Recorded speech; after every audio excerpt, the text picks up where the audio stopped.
जीवन में लाभ, लग्जरी लाइफ और उत्साह के साथ साथ हमारे जीवन में प्रेम के प्रतीक माने गए हैं शुक्रदेव। और यही शुक्रदेव कर्क राशि, कर्क लग्न से ठीक द्वादश भाव पर गोचर करने वाले हैं 2 तारीख से।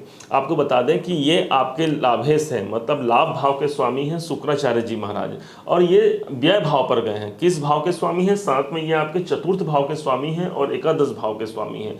हम जानने का प्रयास करते हैं कि शुक्र का गोचर जब आपके द्वादश भाव पर होगा तब आपको सबसे ज्यादा क्या, किस बात की आपको लाभ मिलने की संभावना है और क्या क्या होने वाली है इस शुक्र के गोचर परिवर्तन में। तो यहां पर ध्यान देंगे, ध्यान से समझिएगा। 2 मई 2023 को ठीक 1:49 पर दोपहर का समय होगा जब शुक्राचार्य आपके लाभ भाव को छोड़ करके व्यय भाव पर प्रवेश होंगे। और ये कब तक रहेंगे? तो 30 मई 2023 को रात्रि 7:38 तक ये यहाँ पर रहेंगे। लगभग 27 दिनों का यह गोचर फल होगा आपके लिए। इस 27 दिनों में बाकी सभी ग्रहों का प्रभाव आप पर पड़ेगा, परंतु शुक्राचार्य इतने इंपॉर्टेंट ग्रह हो जाते हैं हमारे जीवन में, जो कि हमारे जीवन में प्रेम के ही प्रतीक है। हमारे जीवन में जो उत्साह है, जो उमंग है, जो हमारे जीवन में जो कामनाएं हैं, उन सबके प्रतीक इन्हें माना गया है। और विशेष तौर पर कर्क राशि, कर्क लग्न के लिए और ज्यादा इंपॉर्टेंट तो इसलिए भी हो जाते हैं क्योंकि आपके जीवन में ये चतुर्थ भाव के स्वामी है, मतलब आपके जीवन के लग्जरी लाइफ के ही स्वामी हो गए। और साथ में एक इंपॉर्टेंट हाउस इनके पास है जिन्हें कहते हैं इच्छा पूर्ति का भाव। अब इतने इंपॉर्टेंट भाव को आपके जीवन में लेकर के ये द्वादश में जा रहे हैं। होगा क्या? सबसे पहले जहां पर है उस भाव को समझते हैं। द्वादश भाव स्वयं एक निवेश का भाव होता है, हानि का भाव होता है, खर्च का भाव होता है। अब लेकिन भाई ये यहाँ पर जाकर के किस भाव को प्रभावित करेंगे? ध्यान से समझिएगा, ये आपके चतुर्थ भाव को लेकर जाएंगे। चतुर्थ भाव जो कि शुक्र की मूल त्रिकोण राशि है, मतलब यहाँ पर 7 लिखा है, ये भाव है आपके जीवन में प्रॉपर्टी की, आपका घर। और घर यदि द्वादश भाव में, घर का स्वामी कहाँ गया? द्वादश भाव में, तो सबसे ज्यादा संभावना यहाँ बन जाएगी। जो लोग घर परिवर्तन करना चाहते हैं तो उनके लिए ये सर्वाधिक उपयुक्त समय है। और यदि कुछ लोग ऐसे भी हो सकते हैं जो घर के अंदर कोई कार्य करना चाह रहे हैं, हो सकता है कि घर में हम कुछ नवीनीकरण चाह रहे हो, तो यहाँ पर ये संयोग बनेगा। विशेष तौर पर समझेंगे ये द्वादश भाव है, अर्थात विदेश का भाव है। तो हो सकता है आपको विदेश जाना पड़ जाए। विदेश जाने का मतलब जिनका योग है वही विदेश जाएंगे। योग का मतलब मान लीजिए भाई यदि कोई सामान्य आदमी सोचे कि मुझे विदेश जाना है तो संभव कैसे है? तो उस कंडीशन में क्या समझेंगे? ये द्वादश भाव दूरी का भाव है, तो आप अपने स्थान से कहीं दूर जा सकते हैं। लेकिन जो ऑलरेडी जिनका संबंध, जिनका व्यवसायिक संबंध या रिलेशन किसी का यदि विदेश में है तो विदेश जाने की संभावना यहाँ पर अच्छी बनती है। यही वो भाव है जो आपके घर पर खर्च कराएगा, अर्थात आप कोई प्रॉपर्टी खरीदना है, कोई भूमि, भवन, वाहन, मकान खरीदना है, तो उसके लिए आपके पैसे यहाँ पर इन्वेस्ट होंगे, क्योंकि द्वादश भाव जो है वो इन्वेस्टमेंट का भाव है। तो आप ध्यान रखेंगे ठीक 27 दिन का ये ट्रांजिट रहेगा। तो यदि चतुर्थ भाव से जुड़ा, यदि भूमि, भवन, वाहन, मकान से जुड़ा कोई कार्य करना है तो अनुकूल समय है। जिनकी माताएं हैं उनके स्वास्थ्य के कारण या उनके किसी भी उनके लिए आपको कोई धन निवेश या कोई धन खर्च करना पड़ सकता है। तो यहाँ पर ध्यान रखेंगे कि उनके माता के स्वास्थ्य में भी यहाँ पर कुछ थोड़ी बहुत कमी यहाँ पर देखने को मिल सकती है इन 27 दिनों में। अब हम पहुँचते हैं सीधा लाभ भाव पर, जो कि आपका प्राइम हाउस हो गया। लाभ तो हर किसी को चाहिए भाई, हमारे जीवन में सब कुछ है, लेकिन अगर हमारी इच्छाएं पूर्ति नहीं हो रही हैं तो वहाँ पर हमारे जीवन में सब कुछ होते हुए भी कुछ न कुछ कमी बनी हुई है। तो अब शुक्र जो कि आपके इच्छाओं का भाव है, आपके लाभ के भाव के स्वामी है, वो व्यय भाव में चले गए। तो सीधा सीधा समझिए, लाभ व्यय, इच्छाएं व्यय, अर्थात यही समझिए कि मैंने जो इच्छा किया उस इच्छाओं के लिए मुझे व्यय करना होगा। आप ऐसा समझिए भाई, तो स्वाभाविक सी बात है, यदि मैंने कुछ इच्छा किया है, मान लीजिए मुझे कोई सामग्री चाहिए, कोई टीवी चाहिए, तो टीवी के लिए मुझे व्यय करना पड़ेगा। उसी प्रकार से यहाँ पर लाभ भाव के स्वामी व्यय, आपका धन यहाँ नहीं गड़बड़ होगा।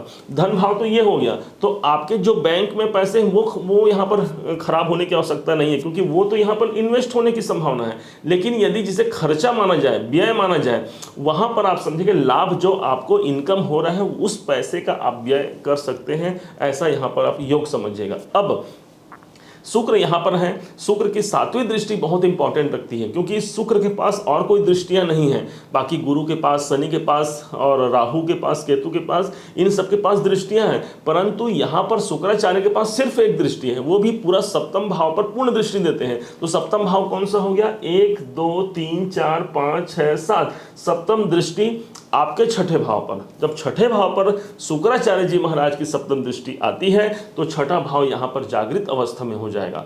जागृत अवस्था मतलब कि यहाँ तो शुक्र किसके घर को देख रहे हैं? आपके छठे भाव को, और यहाँ पर 9 नंबर है, अर्थात धनु राशि पर शुक्र की दृष्टि है। तो यहाँ शुक्र और धनु राशि के स्वामी कौन हो गए? बृहस्पति जी हो गए। तो बृहस्पति के साथ शुक्र का कोई सामंजस्य बहुत अच्छा नहीं है। तो यहाँ पर हो सकता है रोग, ऋण और शत्रुओं के कारण आपको व्यथित होना पड़ जाए। कारण क्या है? कोई स्वास्थ्य में आपकी परेशानी चल रही है, इनके कारण धन खर्च हो सकता है। कोई कर्जे या लोन से इस टाइम पर आपको बचना चाहिए। कोई नया कर्जा या लोन आपको इस मई महीने में नहीं लेना चाहिए, वहाँ पर परेशानी दिख जाएगी। कोई कोर्ट कचहरी संबंधी काम चल रही है तो वहाँ पर धन व्यय की संभावना बढ़ेगी, हाथ कुछ नहीं आएगा। तो इसलिए यहाँ पर किसी प्रकार से विवाद से भी बचना होगा, किसी से भी व्यर्थ विवाद नहीं करना है और कोशिश करना है कि इस टाइम पर बड़े प्रेम पूर्वक अपने जीवन को व्यतीत करें। शुक्र की दृष्टि जब इस भाव पर आएगी, अर्थात छठे भाव पर जाएगी, तब जो लोग नौकरी में हैं, क्योंकि ये नौकरी का भाव भी यही है, तो जो लोग नौकरी में हैं उनके नौकरी में परिवर्तन होने का योग यहाँ पर दिख सकता है इन 27 दिनों में। तो नौकरी में परिवर्तन, जो नौकरी का प्रयास कर रहे हैं उनको दूर स्थान पर नौकरी की संभावना बनेगी। दूर स्थान किस लिए कहा? क्योंकि शुक्र द्वादश भाव से यहाँ देख रहे हैं। हो सकता है किसी का कॉल आ जाए आपको इन 27 दिनों में, हो सकता है कोई आपको फोन कर दे कि भाई, या हो सकता है कोई आपको बुला ले। तो क्योंकि 12वें घर से आपको आवाज लगाई जाएगी। कहने का तात्पर्य यही है, हमको ग्रहों को समझना है, ग्रहों के भाषाओं को समझना है। तो निश्चय मानिए हम उसके आधार पर यदि चलते हैं तो हमारा जीवन बहुत अच्छा हो सकता है। ये शुक्र जो आए हुए हैं बहुत उत्तम है। हाँ, अब द्वादश भाव का है का? द्वादश भाव को एक तरफ से माना गया है सैया सुख का भाव माना गया है। तो जो लोग ऑलरेडी इस टाइम पर अभी शुक्र जब द्वादश में होते हैं तो सैया सुख अर्थात दाम्पत्य जीवन में यहाँ मधुरता बनी होती है।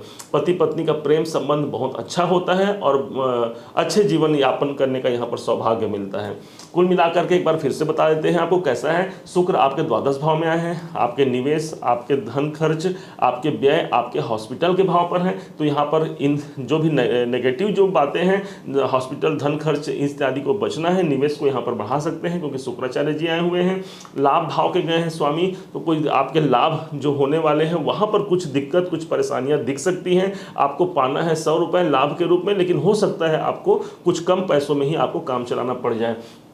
चतुर्थ भाव के स्वामी गए हुए हैं, इसका मतलब यही है कि घर, भूमि, भवन, वाहन, मकान में आपको पैसे खर्च करने पड़ सकते हैं। हो सकता है आपको प्रॉपर्टी में इन्वेस्ट कर लें। और छठे भाव पर नौकरी इत्यादि में जो है उनके लिए अच्छा है। रोग, ऋण, शत्रुओं से आपको बचना है और लाभ के दृष्टिकोण से इसे कुछ निवेश कारक माना जाएगा।